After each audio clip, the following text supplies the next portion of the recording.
Hey guys, I'm Fancy, and you're watching the Good Wives Network, and we are back with a quick update from the monster in your bed, the mysterious death of Mica Miller case that we have been covering for the last few weeks here.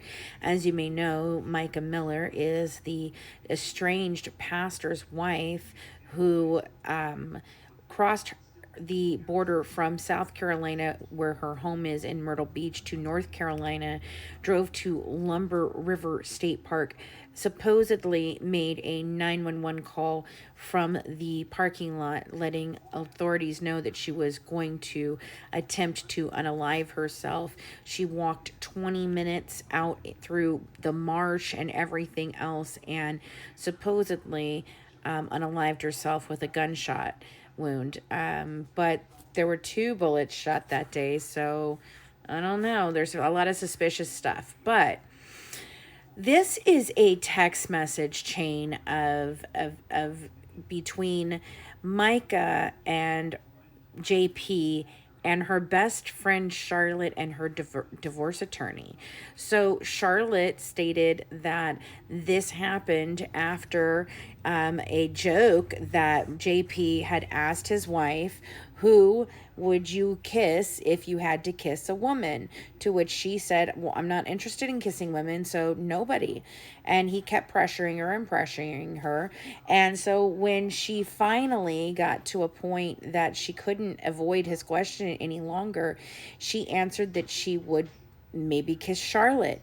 And then this was a horrible text message. A fight ensued, and he included Charlotte in this in the text messages we're about to look at. And he even threatened Mica's family because she was staying with them, and telling him that she did not want to come home, and he said he was coming to their home armed and dangerous, and he did not care whether they called the police or not. But here is the text messages that all of this is from. So this is Charlotte right here, and obviously Mica. This is them at the church. They were very close friends, and Charlotte was actually representing Mica in her divorce against JP. Okay, so you can pause to read all of this, but basically, he's calling her selfish. He's literally begging her to do the right thing. He's bullying her into saying she needs to do the godly thing. He needs her. He wants her. He doesn't ever want to sleep alone, but yet he's going to continue to just berate his wife constantly, and her best friend and her family. But this is the beginning of this text message. This is on November 16th of, I believe, 2022. He just continues on here, and of course he's saying that Charlotte is in this texting so he can be held accountable. I don't know what she would hold him accountable for, but these are the 3 things he's asking, that she repents, that she hears his heart and pretends like you understand why it's hurt, and you come home now. He tells her she needs to act like the ungodly wife this one time. Prioritize your family, your marriage over your family and your friends and your feelings. This man is so freaking self-absorbed, man.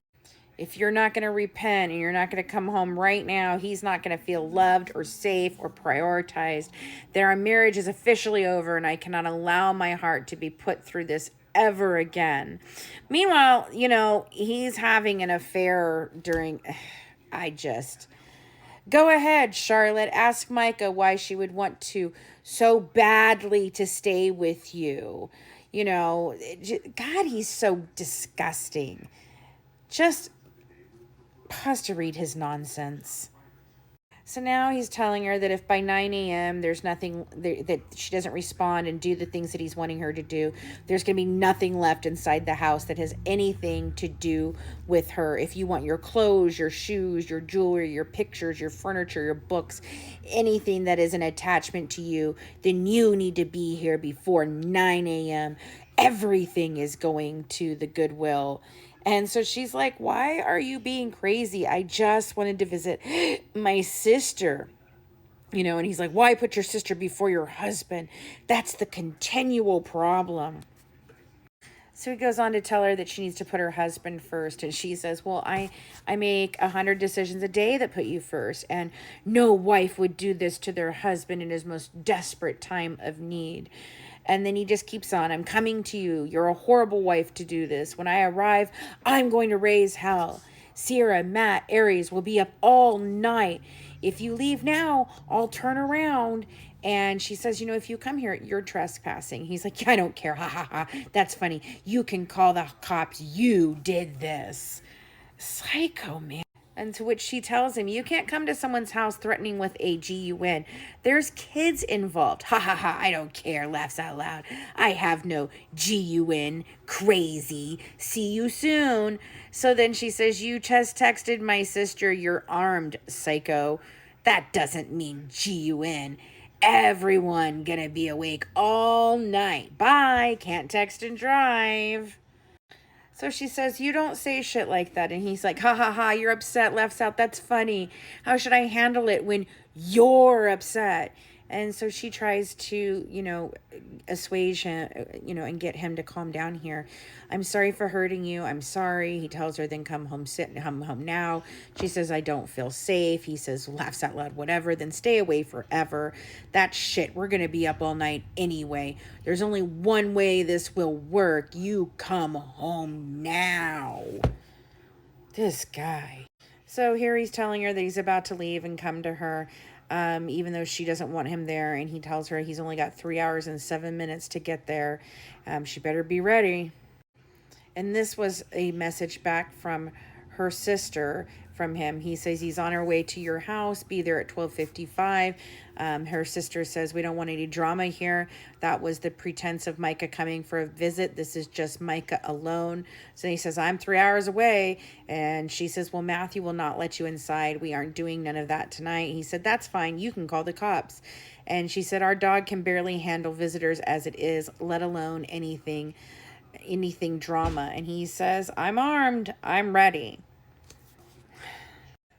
So those are the nonsensical messages between JP Miller, Mica Miller, Charlotte, her best friend and divorce attorney, and her sister.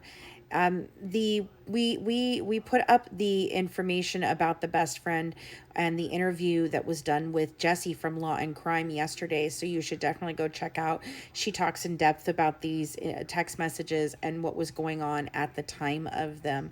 This is an absurd man. This is certainly not a man that needs to be leading a flock of anyone anywhere. I wouldn't trust him to lead a flock of ducks, much less an entire congregation of people where he's supposed to be spearheading their spiritual journey. He should not be spearheading anyone's journey anywhere. So we will continue to report on the Mica Miller case as it unfolds. Have a good one from the Good Wives, serving up true crime, one dish at a time. Bye, guys.